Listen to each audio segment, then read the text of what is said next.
某些號碼的出現頻率較高，通常被認為是熱號。根據最新的數據，以下是一些在歷史上出現次數較多的號碼。30號，自2002年7月以來，共出現497次。49號，出現488次，緊隨其後。24號，出現483次，排名第3。22號，出現479次。1號，出現476次。13號，出現474次。10號，出現472次。7號，出現471次。此外，19號被認為是冷門號碼，出現次數不足420次，近為413次。歷次億元頭獎攪珠出現次數：30號和32號各出現6次，是最常出現的號碼。49號出現5次。近期熱門號碼：21號，近100次攪珠中出現最多，達26次。20號和21號的組合也相當熱門，近100次攪珠中一起出現6次。一些分析方法和工具可以幫助你了解歷史趨勢，從而在選擇號碼時提供參考。以下是幾種常見的分析方法。熱冷門號碼分析。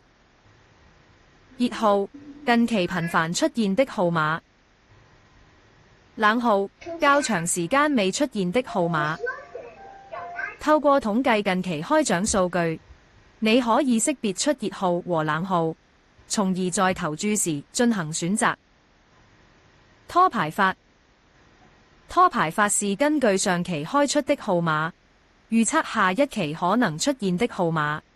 例如，若上期開出27號，則可考慮13、16、26、28、32、49等號碼作為可能的拖牌號碼。同尾數分析，將49個號碼按尾數分組，0尾至9尾，觀察某一尾數的號碼在近期的出現頻率。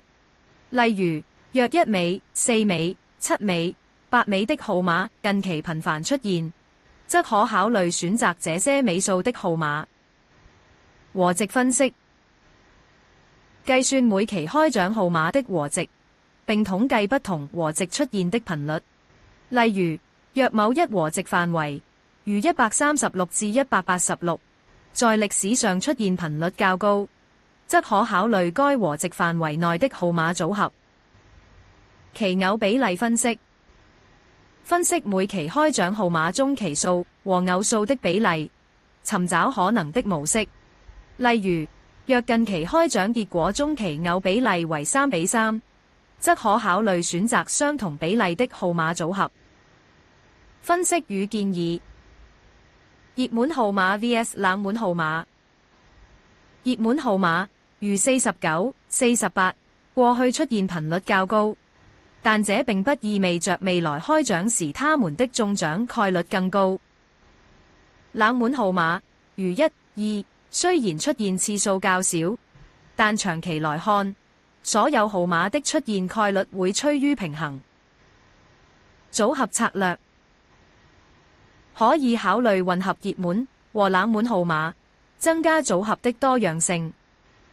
例如，選擇2至3個熱門號碼，加2至3個冷門號碼，加1至2個隨機號碼。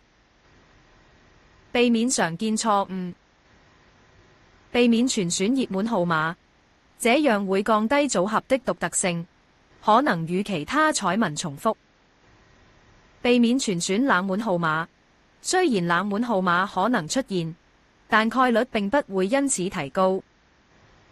避免選擇連續號碼，如1、2、3、4、5、6，這種組合極少出現。